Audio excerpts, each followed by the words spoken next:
I'm so glad you're taking the time to watch this video and excited that you get to hear our conversation with amazing singer-songwriter Tanya Godsey. We actually got to know her and her music over 5, maybe 6 years ago.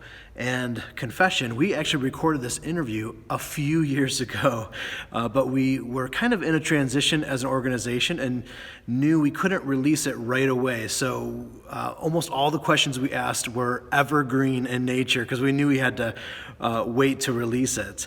And as we're getting ready to put this together, I dug through some old footage and found a never-before-seen video performance of Tanya performing the song Open Hands at Escape to the Lake 2014. So we're going to share that song at the close of this interview. Enjoy.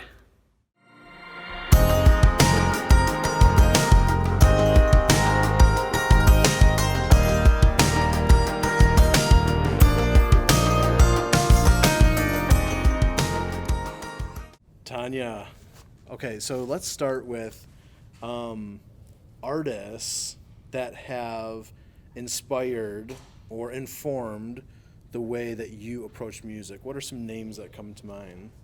I love this question because it's going to shock you, the spectrum, right? So, Imogen Heap, right? And then I would say Rich Mullins. You could not get more different, right? One of them, to me, is the ultimate lyricist that ever lived, Rich Mullins was just a huge influence growing up. And Imogen Heap really inspired me because she's just one of those people that she's not going to allow you to box her in, to categorize her, to label her. She's a wife, she's a mom, she's a producer, she's an instrumentalist. She's invented a new technology for performance gloves. There's so many things that she does. So she's a risk taker, and I love that about her. So both of those people have been really influential. For me. Well, let's chat about your 2016 album, Love Line's Last Horizon. Some new musical territory. So let's touch on that first. What inspired the changes in just the musical texture? Oh man, this is a great question. So I spent about 2 to 3 years just sort of digging deep. Artists dig deep anyway. They're gonna go to the soul mines to excavate what has been going on in their heart and their mind and their experiences.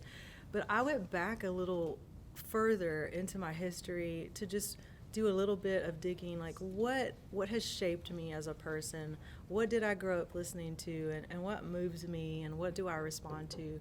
And I'm Hispanic, and so I grew up with lots of rhythm section, and just rhythmically driven music. And I grew up listening to a lot of lower end things, and Peter Gabriel, and just huge spectrum of things. And so I went and revisited all of that, and I came back and I had this vision to create really a beat-based record. And the cool thing is that my producer sort of challenged me to come in with as many kick patterns as I could.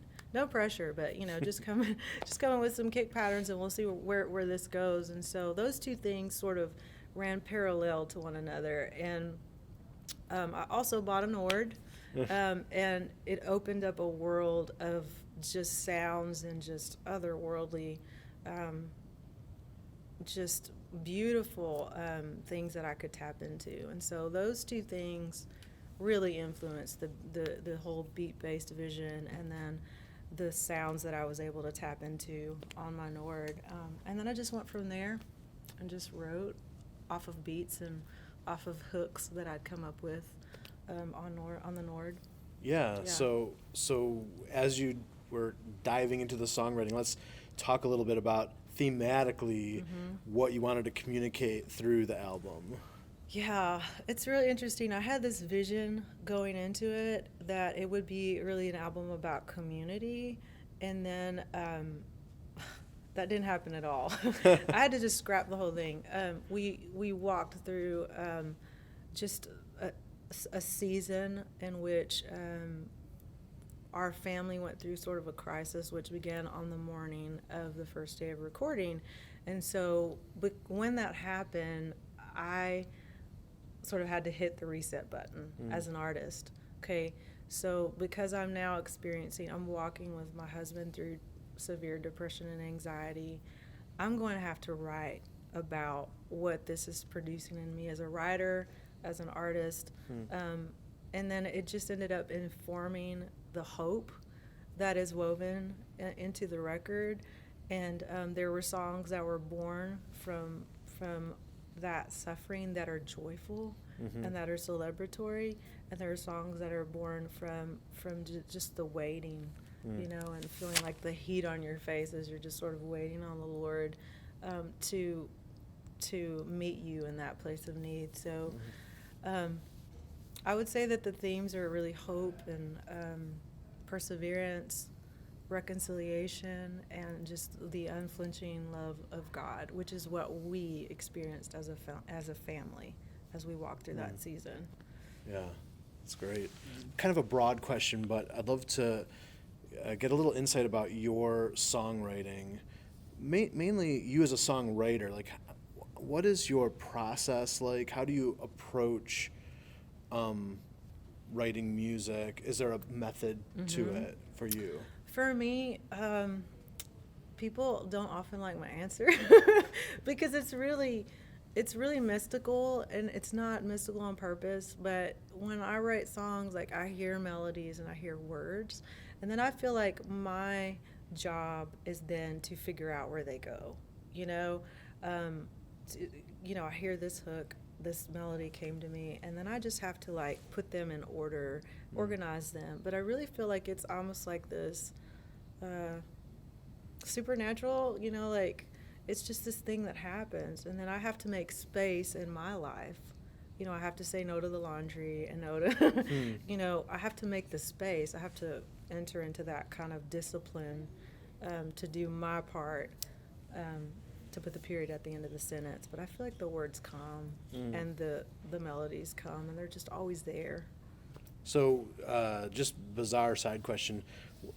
I mean, I think that's really inspiring, but do those, when you get these bits and pieces, do you sometimes find them belonging to different songs, or are they compartmentalized Yes. from the beginning? Yeah, you know, I heard Sting say a long time ago, he said, you know, the writer has a knowing, like a knowing. They just know. And I think there is a discernment, like, I'll know that I'll section them out on my iPhone in pieces, and I'll go back and I'll revisit them, and then there will inevitably just be a knowing that, okay, this goes with this, or this does it. And then the even cooler layer to that, brace yourself, is that sometimes your experiences show you which ones go with which one. There's almost like a prophetic nature sometimes to some songs. You know, Madeline Lingle talks about, you know, the song and the work knows more than I do. And that's definitely been my trend. Like, I'll write a song and I'll need it a year later.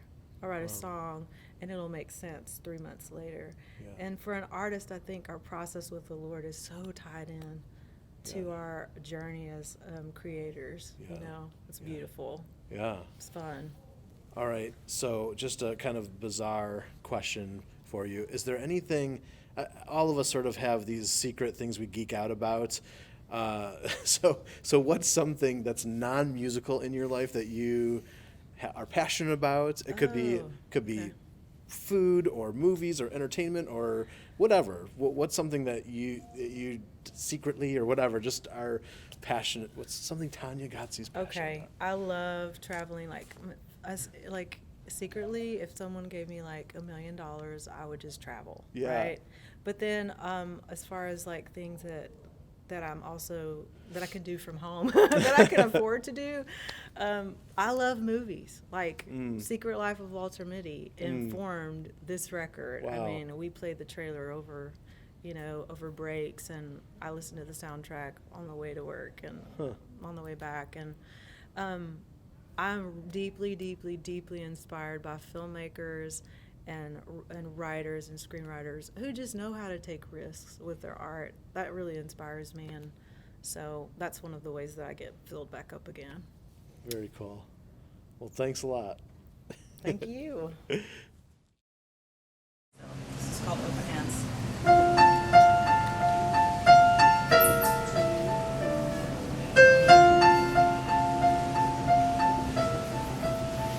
Oh, if life were a kite, it would fly me away, out of time, out of sight, wouldn't shift or stay, would go where the heart could soar.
So